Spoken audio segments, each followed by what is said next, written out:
En primer lugar, daros la bienvenida al Salón de Pleno, por supuesto, a todos los miembros del panel de conferenciantes que tenemos esta tarde aquí con nosotros y también están entre nosotros los que participarán y las que participarán mañana.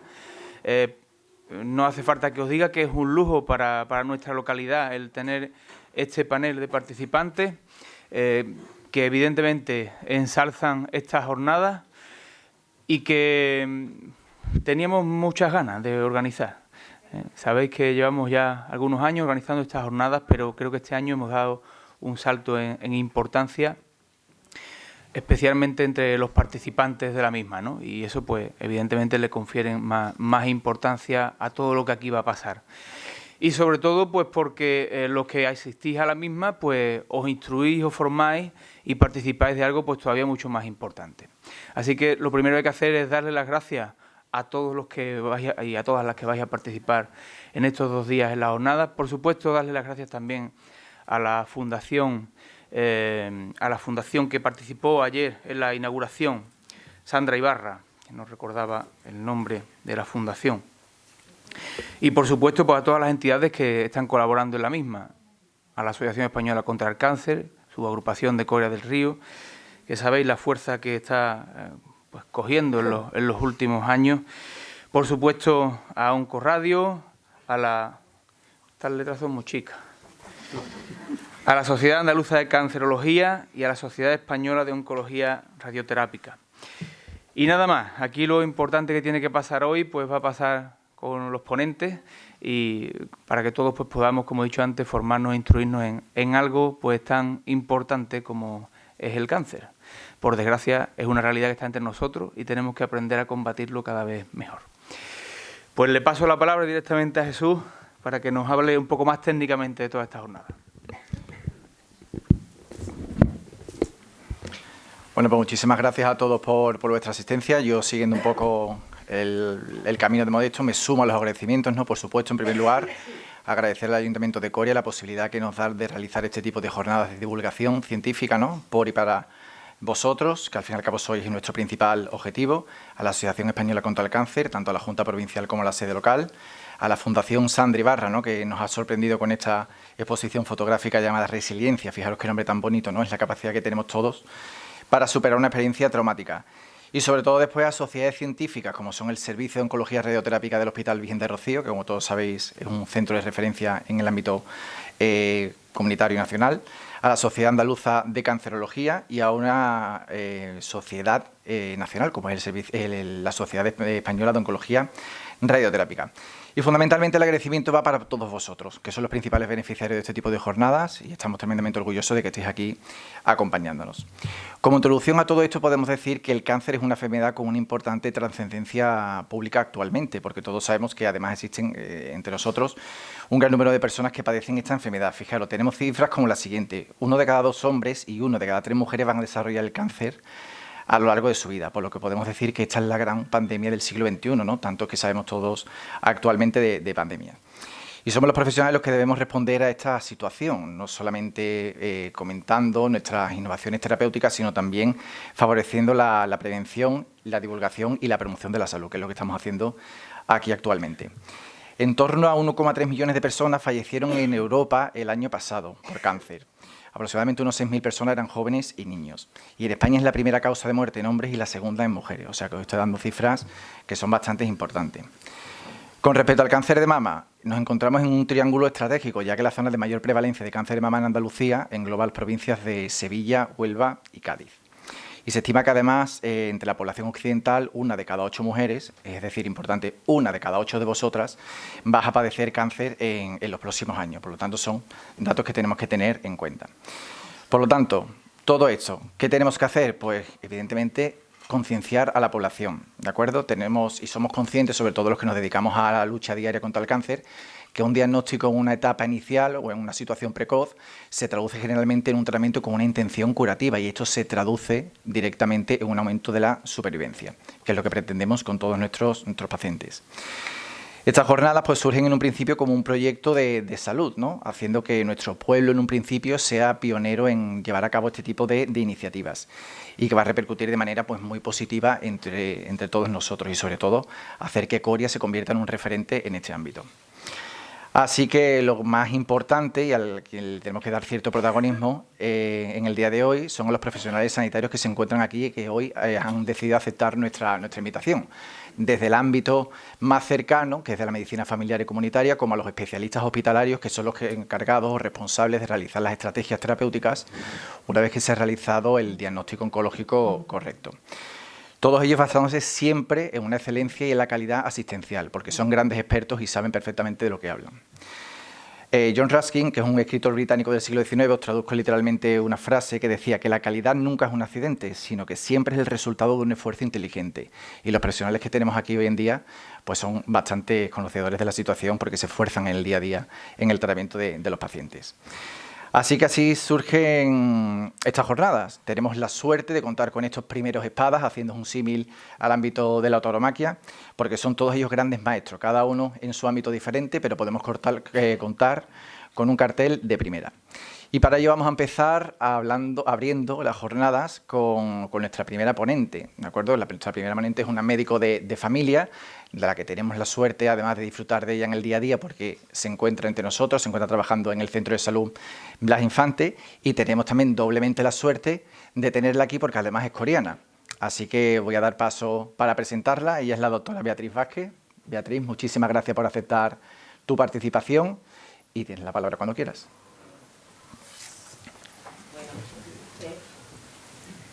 Deciros que, bueno, la mayoría de los que estáis aquí me conocéis, porque aparte que soy del pueblo, pues bueno, como bien dice Jesús, pues soy médico de familia de aquí del Centro de Salud. Para mí ha sido un honor que cuenten conmigo para dar esta charla. Estoy muy contenta que, siendo coreana, que mi pueblo participe con tanta afluencia de público para estas cosas, algo que veo muy positivo y que, bueno, nos sentimos acompañados así en nuestro trabajo y esperemos que os guste y que os sirva. Daros las gracias a vosotros, Hospital del Servicio de Oncología del Hospital Virgen del Rocío, mis compañeros, por venir hasta aquí para darnos las charlas y al Ayuntamiento, a la Asociación Española contra el Cáncer, Fundación Sandra Ibarra, por permitir que todo esto sea posible. Bueno, yo voy a empezar a mí me ha tocado... No funciona. Sí. Vamos a cambiar. Sí, ¿verdad? Bueno, yo empiezo mi charla un poquito por qué es el cáncer de mama. El cáncer de mama consiste en un crecimiento anormal y desordenado de las células que forman el tejido mamario. Yo siempre explico a mis pacientes que el tejido, hago un símil, que digo que el tejido mamario es como si fuera un racimo de uva, ¿vale? Bueno, un racimo o varios racimos de uva. Las ramitas son los conductillos, los conductillos de la mama y las aguas son los lobulillos. Entonces, un poquito para que os hagáis la imagen de la anatomía. Dependiendo de donde se localice el cáncer, las células cancerígenas, el crecimiento anormal, si es en el tejido se llama carcinoma, es un carcinoma ductal, en el tejido de los conductillos, carcinoma ductal, que es el más frecuente, en un 90%, y cuando se aloja en las células de los lobulillos, en un 5% de los casos se llama carcinoma lobulillar.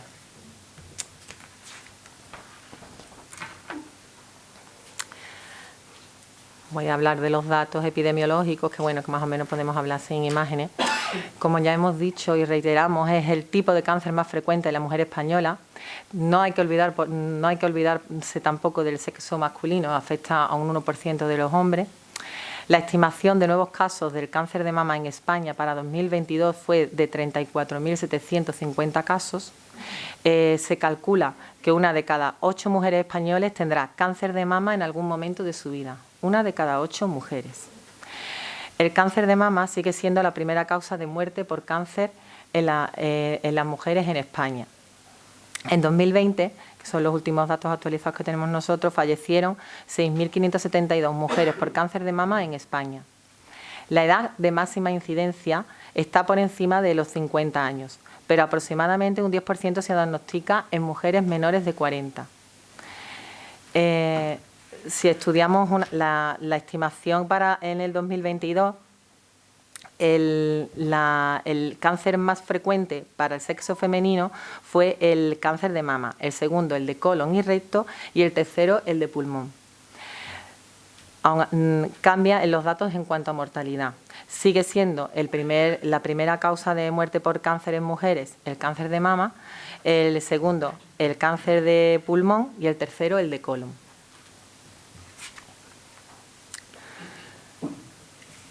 Aunque hablemos de estos datos así epidemiológicos tan feos, pues hay que decir que la supervivencia del cáncer de mama ha mejorado exponencialmente durante los últimos 20 años, gracias al diagnóstico precoz y a los tratamientos. En España, la supervivencia global a los 5 años del diagnóstico de mama de este tumor es del 82,8%. Y cuando la enfermedad se detecta de forma temprana, la supervivencia puede llegar a ser hasta de un 90%. De ahí la importancia del diagnóstico precoz. 3 cifras. En España, el 30% de los cánceres femeninos diagnosticados se diagnosticaron en la mama. La tasa de supervivencia, la tasa de supervivencia de una mujer con cáncer de mama a los 5 años del diagnóstico es del 90%. Un dato muy alto, gracias a Dios, y cada vez esperemos que sea más. Y lo que he dicho antes, en las mujeres españolas, una de cada ocho sufrirá un cáncer de mama a lo largo de su vida. Vamos a hablar de factores de riesgo. Los factores de riesgo son aquellos que hacen que tengamos tengamos más alta probabilidad de que desarrollemos un cáncer en el futuro. Por eso lo importante de la prevención en cuanto a conocerlos y la prevención. Decir que la edad es uno de ellos, que la edad, como he dicho antes, el riesgo aumenta exponencialmente con la edad, siendo la edad de mayor incidencia a partir de los 50 años.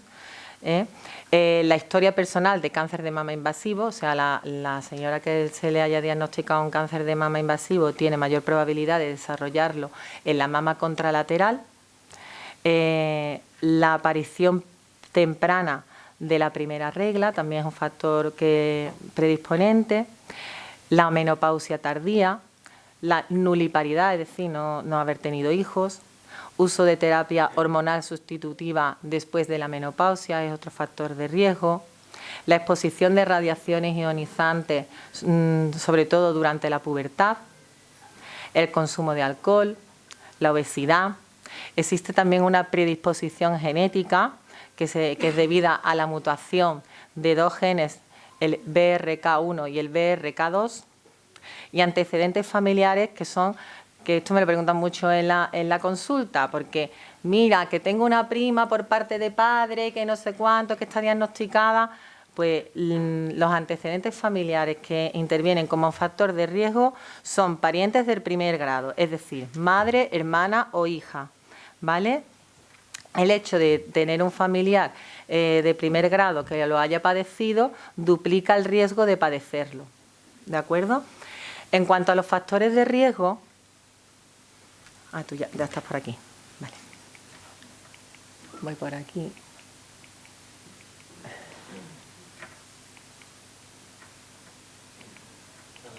No.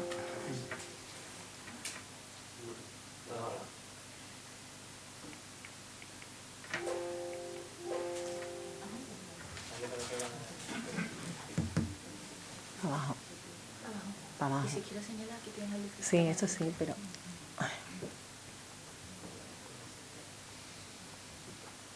Vale, aquí estamos. En cuanto a los factores de riesgo, hay unos que no podemos modificarlos, no modificables. Esos vienen con nosotros y ya está, como por ejemplo el sexo, la edad, la existencia de mutaciones genéticas, los antecedentes personales de haber padecido cáncer invasivo en la otra mama, lo de la edad temprana en la primera menstruación, en la menopausia tardía. Esas cosas no las podemos nosotros cambiar, son los factores de riesgo no modificables. Donde sí podemos hacer nosotros intervención es en los modificables, que son el historial reproductivo, los factores hormonales, las terapias hormonales exógenas, el ejercicio físico, la obesidad, el consumo de alcohol, tabaco, la exposición a radiaciones ionizantes. Por eso es muy importante, desde el punto de vista, nosotros desde primaria, pues luchar contra, fomentar hábitos de vida saludable, contra la inactividad física, una dieta saludable, combatir el exceso de peso y el consumo de alcohol y tabaco. Nos tenemos que cuidar. En cuanto a las medidas de prevención, hay que reducir el consumo de alcohol. Se ha estimado que hay una conexión clara entre el consumo de alcohol y el riesgo de padecer cáncer de mama, sobre todo en mujeres que han bebido alcohol antes de la menopausia y que han bebido más de 3 copas diarias. En cuanto a la dieta y obesidad, las mujeres que tienen una dieta rica en grasas se ha visto que tienen mayor riesgo a padecerlo, por lo que es importante seguir una dieta rica en frutas, en verduras y en legumbres. Las mujeres obesas tienen también mayor riesgo de padecer el cáncer de mama después de la menopausia, debido a los altos niveles de estrógeno a los que están expuestas estas mujeres. Después, el tabaquismo. El riesgo de cáncer de mama aumenta en un 9% en mujeres fumadoras y en un 16% en mujeres fumadoras activas. El riesgo, por supuesto, es mayor a cuanto a mayor duración del hábito tabáquico, a mayor número de cigarrillos consumidos y a edad de inicio más tempranas en el consumo. El incremento del riesgo persiste hasta los 20 años después de haber dejado el hábito tabáquico. O sea que imaginaros la repercusión que tiene el factor del tabaco en cuanto al cáncer de mama y a nuestra prevención. Y un dato muy importante es que las mujeres expuestas al tabaquismo pasivo intenso tienen un 32% más de riesgo que las no expuestas. Aquí se me olvida a mí.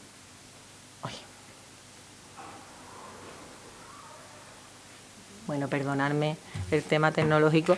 Bueno, aquí es donde nos vamos a centrar nosotros más, en el diagnóstico. ¿Cuándo debo consultar? Quiero hablar de la importancia de la autoexploración mamaria, la importancia de la detección precoz y lo último que hablaré será el programa de screening en Andalucía. ¿Cuándo consultar?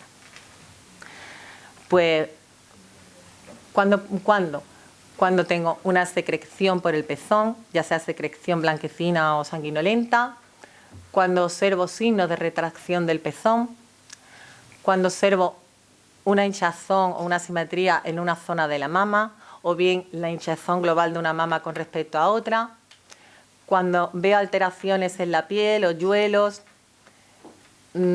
cuando noto dolor o presión en la mama o irritación de la piel. Con todos estos diagnósticos, con todos estos síntomas, son síntomas que es conveniente consultarlos con nosotros para que nosotros podamos determinar y todo lo que sea en función de, con estos síntomas encauzar un diagnóstico lo más temprano posible, ¿vale?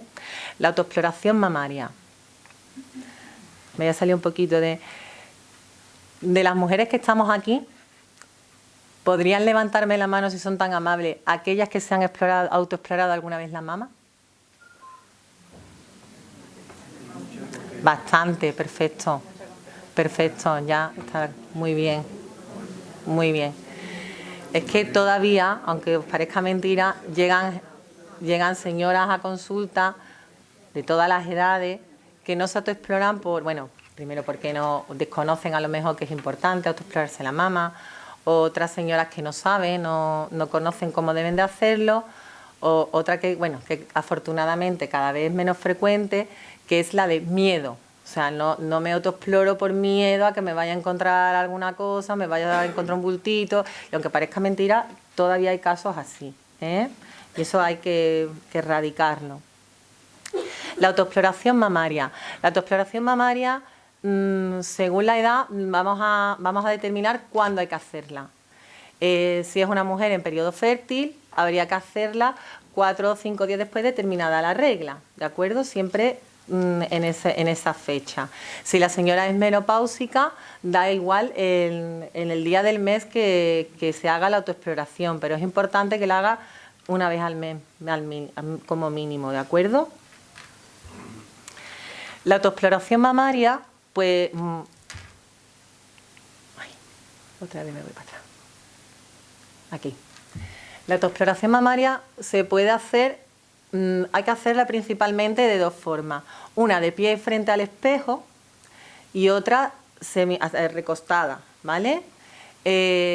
Evidentemente, la primera vez que lo hagamos, bueno, pues a lo mejor nos da un poquito, tenemos que aprender a conocer nuestra mama para poder determinar cuando notamos un nódulo o una asimetría o una irregularidad que no es nuestra, ¿no? Que no es la habitual. Entonces, lo principal, frente al espejo, de pie, con las manos abajo, como veis en el primer dibujito, para observar enrojecimientos, bultitos, hundimiento en los senos, la retracción del pezón. Después, con las manos en jarra, inclinadas un poquito hacia adelante, ¿de acuerdo? Ver que las mamas están simétricas, al mismo nivel, etcétera. Y después, la misma, girándonos un poquito para observar también las mamas desde el perfil, ¿de acuerdo? Todo esto de pie delante del espejo.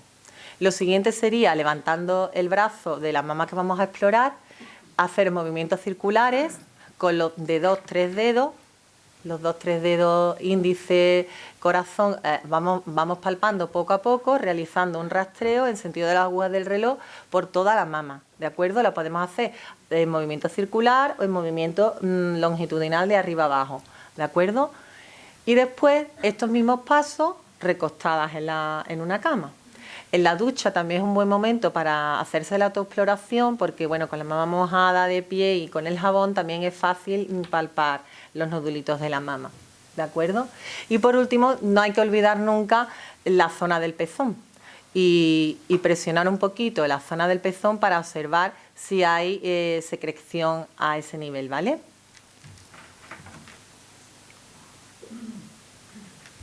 Los métodos diagnósticos que tenemos ahora, bueno, por supuesto la que más conocemos todos es la mamografía, que es la radiografía de la mama, que es capaz de detectar el cáncer de mama incluso en etapas más precoces. Después tenemos la ecografía mamaria, que nos es muy útil para diferenciar las lesiones sólidas de las quísticas que están llenas de líquido. Después tenemos la biopsia, que es la toma de una muestrecita de tejido mamario. Con este nos da el valor de qué tipo de cáncer es, si es benigno, si es maligno, si las células las células tumorales son agresivas, menos agresivas, todos con vista a determinar qué tipo de tratamiento es el más correcto y el pronóstico del cáncer, ¿vale? Después, el estudio del ganglio centinela. El ganglio centinela es el primer ganglio que se afecta desde el tejido mamario y nos da una orientación, nos indica que el cáncer de mama ha diseminado ya a ganglios linfáticos y que pudiera haber diseminado también otros tejidos, ¿de acuerdo?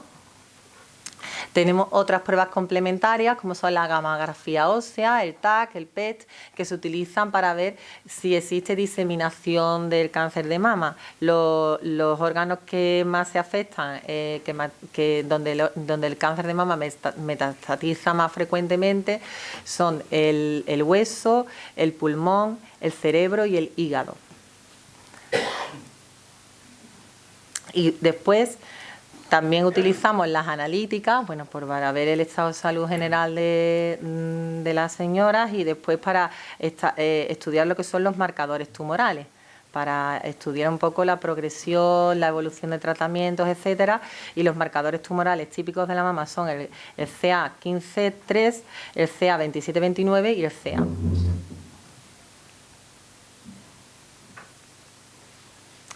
Aquí he puesto una fotografía para que veáis cómo, bueno, muchas la conocéis, cómo se realiza una mamografía.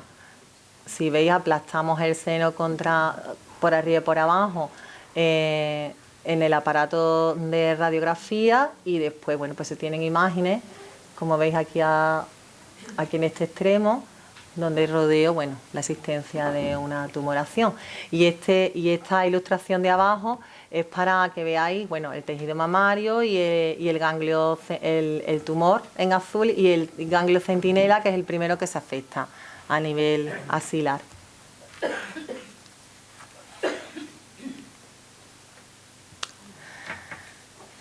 La importancia de la detección precoz.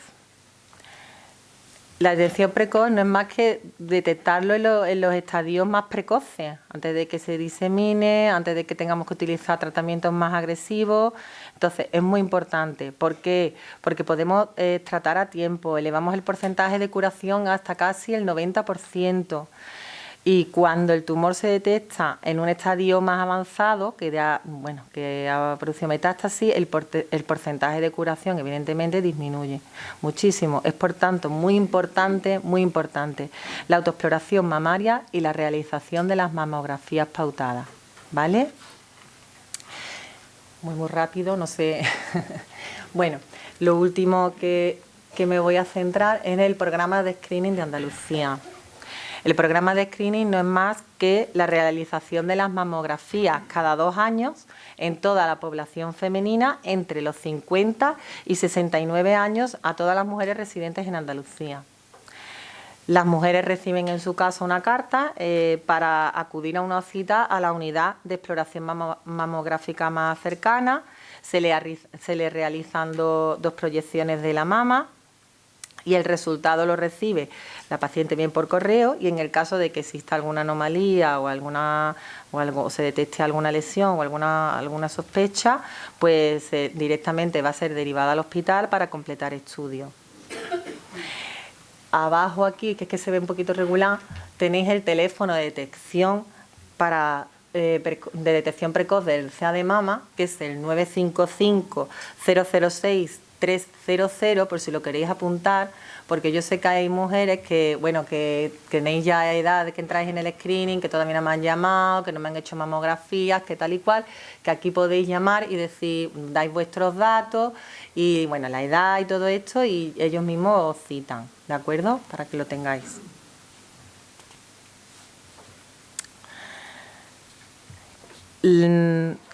Hay algo que nos interesa y que todos hemos oído, y es que si decimos que la mayor incidencia del cáncer de mama es a partir de los 50 años, pero que se ha visto que hay un 10% ya en mujeres más jóvenes, se detecta a partir de los 40, pues hay una controversia entre oncólogos y ginecólogos de a ver si es necesario adelantar la edad para realizar el programa de screening. Y los oncólogos, pues el consenso es que los oncólogos dicen que el único motivo para adelantar la edad de la primera mamografía a los 35 años son en 2 casos. Para mujeres con antecedentes familiares de cáncer de mama, deberían hacerse con antecedentes familiares, para mujeres con antecedentes familiares de la enfermedad, y para mujeres que tengan alguna mutación genética que aumente la probabilidad del cáncer de mama. Solo en estos casos pues se podría adelantar la edad de la primera mamografía a los 35 años. Las mujeres con antecedentes familiares de cáncer de mama. Pues otra pregunta muy frecuente que nos hacen a nosotros en consulta: mire usted, doctora, pues mi madre tiene un antecedente de cáncer, le fue diagnosticado como muy joven, tal y cual. ¿Yo cuándo podría empezar a hacerme las mamografías? Pues lo ideal es que empiecen a hacérselas 5 años antes de la edad con la que le fue diagnosticada al familiar. Es decir, si su madre, por ejemplo, se la diagnosticaron con 40 años, pues lo ideal es que empiece a hacerse las mamografías 5 años antes de la edad con la que se le diagnosticó a su familiar de primer grado. ¿De acuerdo? Como he dicho antes, el 10-18% de los casos se diagnostican cerca de los 40 años y el 77% se diagnostican a partir de los 50. Y después de los 75 años el riesgo disminuye notablemente. Y en este contexto, los últimos datos que tenemos es que la Consejería de Salud anunció en octubre de 2022 que va a adelantar la edad para el programa de screening de los 50 a los 47 años, ¿vale? han estimado que lo llevarán a cabo a partir del segundo trimestre de este año, pero todavía no tenemos nada. Rebajará la edad de realizar la primera mamografía en vez de a los 50 a los 47 y lo va a prorrogar desde los 69 hasta los 71 años. ¿De acuerdo? Bueno. En definitiva, lo importante que queremos remarcar nosotros es que nada reemplaza la detección temprana. Por favor, autoexploración mamaria y no estar pendientes de vuestras mamografías cuando tengáis las edades correspondientes, pendientes de si tenemos antecedentes familiares, todas estas cositas para que consultemos lo antes posible. Cuídate y tócate antes de que te toque, es una frase que pusieron por ahí, y la mejor lucha es la detección temprana. Y con estas 3 frases, pues bueno, pues quiero terminar mi intervención. Muchísimas gracias por vuestra paciencia y espero que, bueno, que os haya informado.